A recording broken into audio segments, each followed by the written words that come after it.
बड़ी खबर से इस वक्त के बुलेटिन की शुरुआत कर रहे हैं और ये बड़ी खबर दिल्ली से सामने आ रही है। जहां दिल्ली से इस वक्त की बड़ी खबर, दिल्ली में किडनी रैकेट का पर्दाफाश किया गया है। बड़ी खबर इस वक्त की, दिल्ली में किडनी रैकेट का पर्दाफाश हुआ है और क्राइम ब्रांच ने 8 आरोपियों को गिरफ्तार किया है। 4 राज्यों में ये किडनी रैकेट चल रहा था। बड़ी खबर इस वक्त की, और इसके 8 सदस्यों को फिलहाल क्राइम ब्रांच की टीम ने गिरफ्तार करने में सफलता हासिल की है।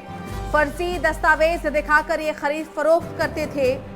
फिलहाल पुलिस इस पूरे मामले की जांच कर रही है। तो दिल्ली से इस वक्त की बड़ी खबर, दिल्ली में किडनी रैकेट का पर्दाफाश किया गया है। क्राइम ब्रांच की टीम ने 8 लोगों को गिरफ्तार किया है इस पूरे मामले में। फिलहाल इन 8 आरोपियों से आगे की पूछताछ की जा रही है। 4 राज्यों में ये किडनी रैकेट चल रहा था। इनसे पूछताछ के बाद ही ये खुलासा हो पाएगा कि ये रैकेट कब से सक्रिय था, किन किन राज्यों में इसके तार जुड़े हुए थे। तो दिल्ली से इस वक्त की बड़ी खबर, दिल्ली में किडनी रैकेट का पर्दाफाश किया गया है। क्राइम ब्रांच की टीम ने ये बड़ी कामयाबी हासिल की है और 8 आरोपियों को गिरफ्तार किया गया है। 4 राज्यों में ये किडनी रैकेट संचालित किया जा रहा था। क्राइम ब्रांच ने 8 आरोपियों को गिरफ्तार किया है।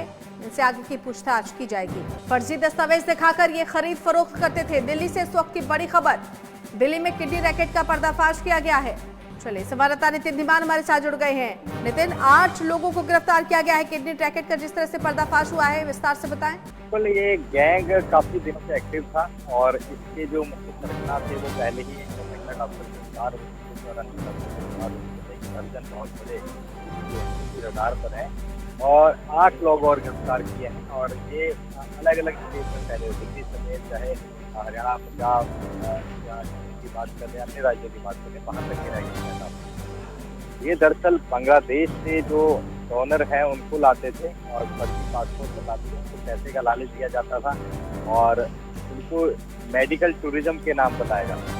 भारत में मेडिकल टूरिज्म बहुत मशहूर है, बहुत फॉरेन मेडिकल, यहाँ पर इलाज कराने खासकर बहुत आते हैं। तो मेडिकल टूरिज्म के नाम पर वो फर्जी पासपोर्ट, फर्जी और यहाँ पर पहले ही खरीदार जो है जिनको जरूरत है किडनी की, उनको मैच करके टेस्ट करा के उनको तैयार रखा जाता था और फिर यहाँ किडनी डोनेट उनको कर दी जाती थी। ऐसे करीब 2 दर्जन किडनियां बदली गई हैं, ऐसी संभावना जताई जा रही है। और ये पूरा का पूरा एक रैकेट चल रहा था, डोनर ढूंढे जाते थे और यहाँ एक नामी हॉस्पिटल जो है, 2 बड़े नामी, एक दिल्ली का और एक नोएडा का, इस तरीके के कुछ नामी हॉस्पिटल्स का भी नाम इसमें आ रहा है। वहाँ के डॉक्टर इसमें शामिल थे और वहाँ से ये पूरा रैकेट चलता और ये अलग अलग एजेंट यहाँ थे और ये 8 अभी और गिरफ्तार हुए हैं और इनके लिंक काफ़ी आगे फैले हुए थे, क्योंकि ये पूरा प्रलोभन देते थे और जिन लोगों को पैसे की ज़रूरत थी बांग्लादेश में, उनको यहाँ लाया जाता था। क्योंकि जब भी किडनी ट्रांसप्लांट होते हैं तो उसके लिए एक प्रॉपर रूट होता है, एक परमिशन होती है, सरकार तमाम चीज़ें देखती हैं, जो डोनर है उसके हालात भी देखी जाती है, उसकी परमिशन ग्रांट की, उसकी फैमिली से परमिशन, तमाम चीज़ें कि वो देने के लायक है किडनी डोनेट करने की या नहीं है और क्यों कर रहे हैं, तमाम चीज़ें पूछी जाती हैं। उसके बाद ही होता है। तो वैसा डॉक्यूमेंट्स थे नहीं, कुछ फर्जी डॉक्यूमेंट इनकी तरफ से लगाए गए थे और ये वहाँ से पैसे का प्रलोभन दे करके लोगों को लाते थे और यहाँ पर किडनी उनकी जो डोनर हैं, जो टेकर हैं, उनको देते थे।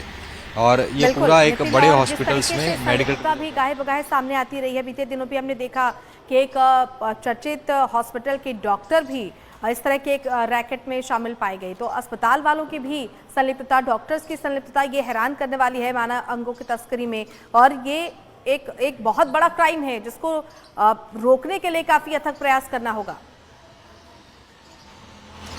देखिए, अब ये जो गिरफ्तार हुए हैं, क्योंकि ये सिर्फ एक स्टेट तक ही सीमित नहीं था, जयपुर की बात करें, दिल्ली की बात करें, तमाम जगह इनके लिंक थे। तो ये अब जो गिरफ्तारियां हुई हैं, अब इनसे कौन कौन से संबंध थे, किन लोगों ने पैसे दिए थे, कौन वो अमीर लोग थे या जिनको ज़रूरत थी वो थे, और उनके बांग्लादेश से किसको लाए थे, रूट क्या था, किसने पासपोर्ट बनाए थे, तमाम चीज़ें अब खंगाली जाएंगी और फिर इसके तार कहाँ तक जुड़े हैं वो पता लगेगा। और इस पूरे मसले पर पुलिस की दबिश तो थी, साथ में इलेक्ट्रॉनिक सर्विलांस भी की गई थी, मोबाइल ट्रैक किए गए, तमाम चीज़ें की गई। उसके बाद ये रैकेट पकड़ा गया। थोड़ी देर बाद दिल्ली पुलिस इस पूरे मसले पर बयान भी जारी करेगी और पूरा रूट बताया जाएगा किस तरीके से इस पूरे इनको बस्ट किया गया है और इसमें कौन कौन संलिप्त था, क्योंकि ये क्राइम है। और हालांकि डोनेट करना, ऑर्गन डोनेट करना अगर परमिशन के साथ, डॉक्टरों की निगरानी के साथ और सरकार की परमिशन के साथ ये चीज़ें हो सकती हैं, वैसे ये पूरी तरीके से इलीगल माना जाता है। तो फॉरेन टूरिज्म के, मेडिकल टूरिज्म के नाम पर ये तमाम चीज़ें की जाती थी और उसके बाद पुलिस ने काफ़ी दिनों से इस पूरे मसले पर जांच चल रही थी। जब महिला डॉक्टर, काफ़ी चर्चित जो है सर्जन, उनको गिरफ्तार किया गया था, उसके बाद से पर्दे खुलने लगी और अब 8 कुल और गिरफ्तारियां हुई हैं। देखना होगा आगे कौन कौन इस रैकेट से जुड़ा होता है। जी चलिए नितिन, फिलहाल के लिए धन्यवाद आपका। नजर बनाए रखेगा, अपडेट्स आपसे लेंगे। तो ये 8 सदस्य गिरफ्तार किए गए हैं। आपको बता दें कि ये रैकेट काफ़ी लंबे अरसे से सक्रिय था, 4 राज्यों में इसकी सक्रियता, और अब इसका पर्दाफाश किया गया है। हालांकि अन्य सदस्य भी इसमें हो सकते हैं जो कि अलग अलग राज्यों में हैं। फर्जी दस्तावेज दिखाकर ये खरीद फरोख्त करते थे दिल्ली से। इस वक्त की ये बड़ी खबर हम अपने दर्शकों तक पहुंचा रहे हैं कि किस तरह से ये रैकेट सक्रिय होकर काम कर रहा था। 4 राज्यों में किडनी रैकेट चल रहा था। हालांकि एक बड़ी कामयाबी यहाँ पर क्राइम ब्रांच को मिली है।